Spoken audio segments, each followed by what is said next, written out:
안티크리스트. 성경이 바꾼 이스라엘의 역사. 유대의 성직자는 이렇게 가짜신과 도덕을 고안하여 본래의 이스라엘의 역사를 지워 나갔다. 현재 남아있는 성경이 바로 그 증거다.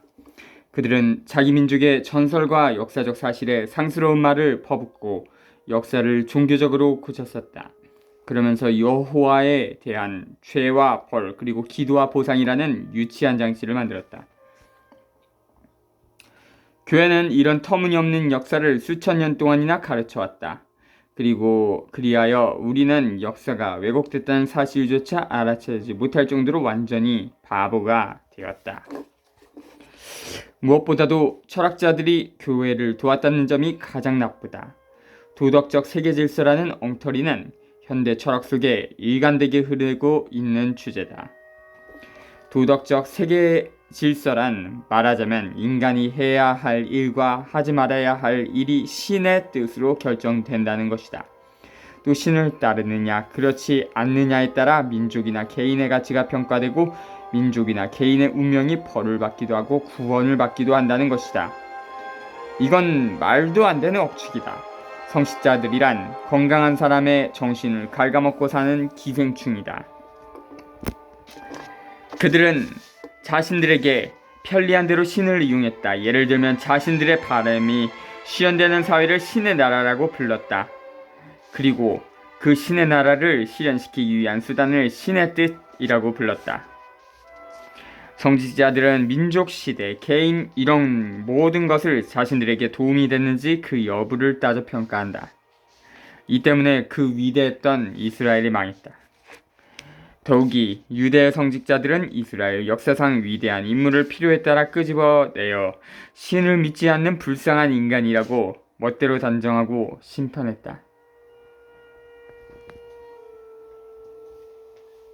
요컨대 그들은 신에게 복종하느냐 하지 않느냐라는 단순하고 어리석은 대립을 고안해낸 것이다. 성직자들은 실권을 잡기 위해 신의 뜻이라는 체계를 만들어냈다.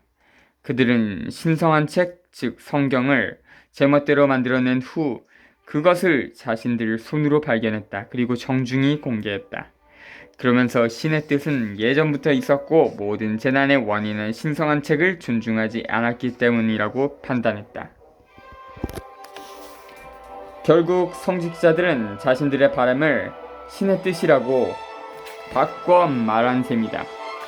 예를 들면 성직자들에게 내는 세금이 바로 그렇다.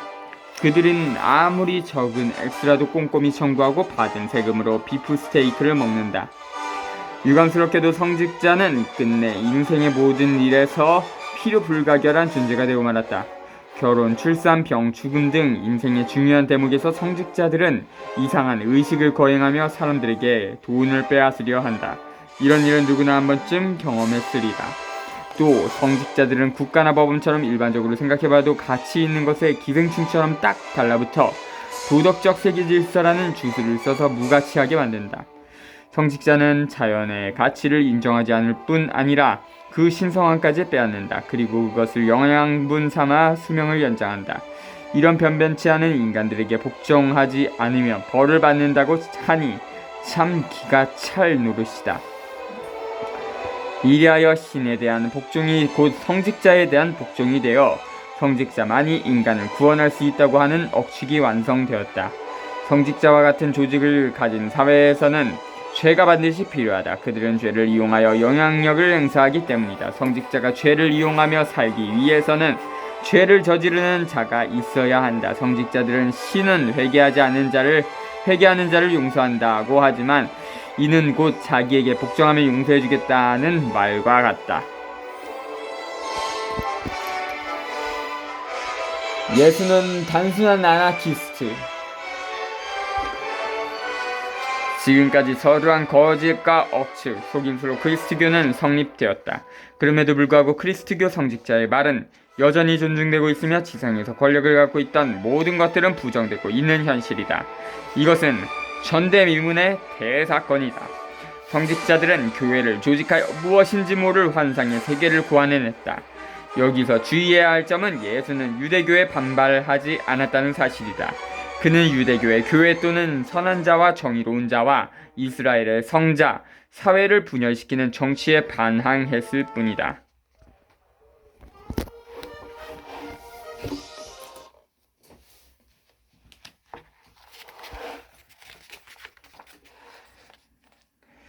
예수는 잘못된 사회를 어떻게든 바로 잡아보려고 반항한 것이 아니라 그때까지 힘을 지니고 있던 계급, 특권, 질서 등과 대립했을 뿐이다. 즉, 신분이 높은 사람을 불신했다. 또한 유대교의 성직자나 신학자나 배우고 익힌 모든 것을 그는 부정했다. 그러나 예수가 반란을 일으켜 일시적으로 문제가 됐던 유대의 성직자 정치는 유대민족이 홍수 속에서 살아남기 위한 방주와 같은 마지막 가능성이었다. 그것을 공격했다 함은 사실 보통 일이 아니다. 그것은 민족의 본능과 생활 그리고 의지와 같은 내면 깊숙이 박혀있는 중요한 부분을 공격한 셈이다. 예수는 하층민과 외톨이 그리고 범죄자를 부추겨 유대교가 지배하는 사회를 공격했다. 사실 예수는 아나키스트, 무정부주의자다. 만약 성경의 기록이 사실이라면 그는 정치범으로 형무소에 들어갈 만한 말들을 하고 있는 셈이다. 당시 그런 죄목이 있었다면 하는 가정 하에서의 이야기이지만 결국 예수는 자신의 죄 때문에 죽었다. 예수는 다른 이들을 위해 죽었다라는 말은 너무나 유명하지만 사실은 그렇지 않다. 십자가에도 분명 아니라고 쓰여 있다. 그는 처음부터 자신이 유대의 성직자 정치에 대립하고 있다는 것을 자각했을까? 예수에 대한 주위 사람들의 시각과 자신에 대한 본인의 생각은 달랐을 테니까 말이다. 어쩌면 주위 사람들만이 그가 유대의 정치와 대립하고 있다고 생각했는지도 모른다. 그나저나 세계 제1의 베스트셀러는 예수에 대한 기록한 신약 성경이다. 솔직히 말하면 내가 이만큼 읽기 어려웠던 책은 일찍이 없었다. 나도 젊었을 때는 독일의 신학자인 슈트라우스가 예수를 과학적으로 분석하여 쓴 예수의 생애라는 책을 열심히 읽곤 했다. 당시 나는 20살이었다. 그러나 지금은 그렇게 할 수 없다. 왜냐하면 무엇이든 진지하게 생각하는 성격인데다 그런 사소한 것에 신경 쓸 시간적 여유가 없기 때문이다. 게다가 예수의 전승이 갖는 모순이 어떻든 내 알 바가 아니다. 애초부터 성자의 전승은 지어낸 이야기에 불과하다. 모순이라고 한다면 전부 모순인 셈이다. 그런 책을 과학적으로 읽어봐야 아무 쓸모 없다. 그러니 스트라우스의 책은 학자들의 심심풀이일 뿐이다.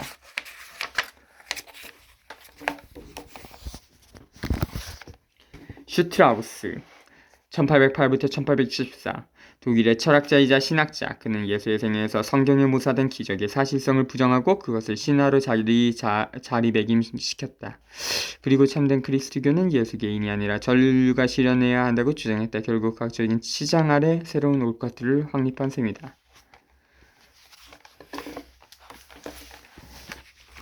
그리스도교는 은둔형 외톨이.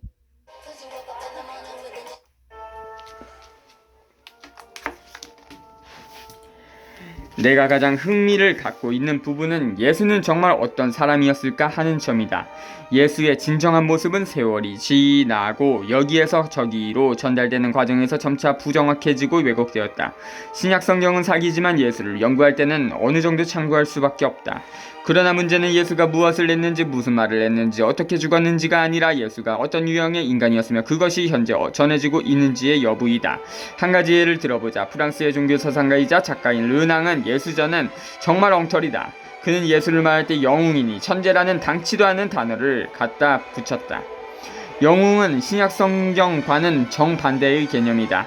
그리스도교에서는 저항하지 않는 무능력함이 곧 도덕이 되기 때문이다. 악에 저항하지 말라고 신약 성경에도 쓰여 있다. 이는 그리스도교의 가장 의미심장한 말이면서 어떤 의미에서는 그리스도교를 이해하는 관건이 되기도 한다. 그러나 모든 인간은 친의 자식이므로 평등하다고 하는 예수를 영웅으로 만들다니 취향도 참 교약하다. 천재라는 말도 틀린 말이다. 예수 시대의 정신이라는 말은 우리 시대와는 전혀 다른 의미로 쓰였기 때문이다. 그리스도교 신자의 정신구조는 이렇게 되어 있다.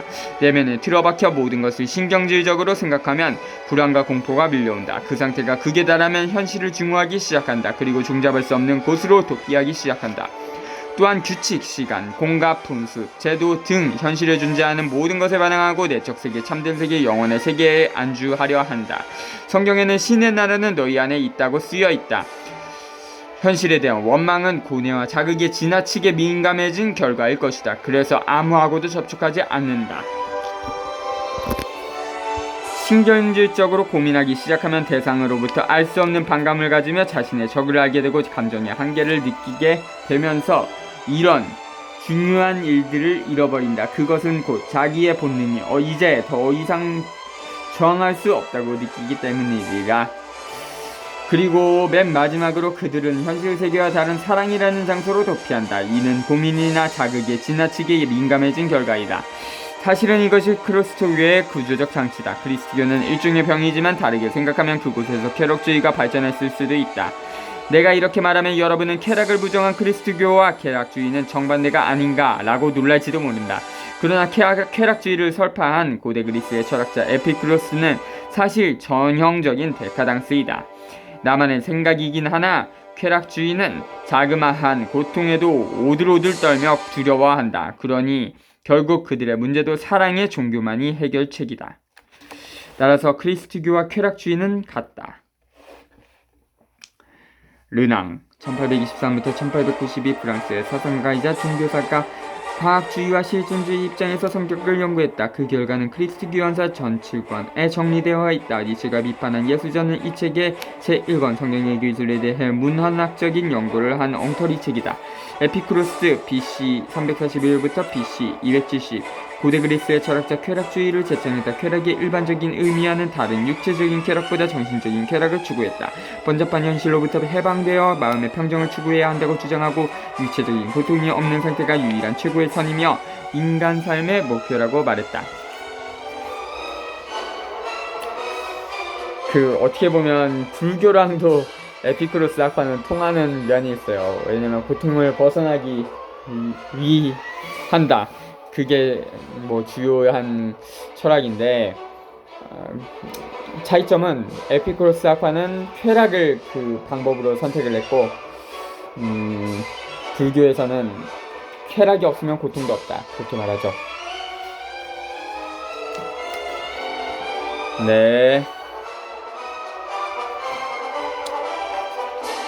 자주